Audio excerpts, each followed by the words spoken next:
নমস্কার বন্ধুরা, তোমরা সবাই কেমন আছো? আশা করি সবাই ভালো আছো। আমার চ্যানেলে তোমাদের সবাইকে স্বাগত জানাই। আজকে আমার লাঞ্চের থালিতে কি কি মেনু আছে তারই ভিডিও তোমাদের সাথে শেয়ার করব।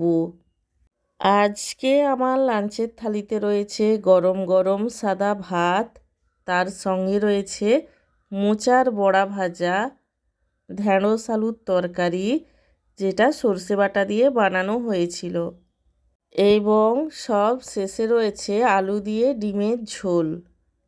আমার আজকের এই লাঞ্চের থালির মেনুটি তোমাদের কেমন লাগলো সেটা কমেন্ট করে জানিও। আর ভিডিওটিতে লাইক দিতে এবং চ্যানেলটিকে সাবস্ক্রাইব করতে একদমই ভুলো না। সব শেষে তোমাদের সবাইকে জানাই আমার তরফ থেকে অসংখ্য ধন্যবাদ ভিডিওটি দেখার জন্য।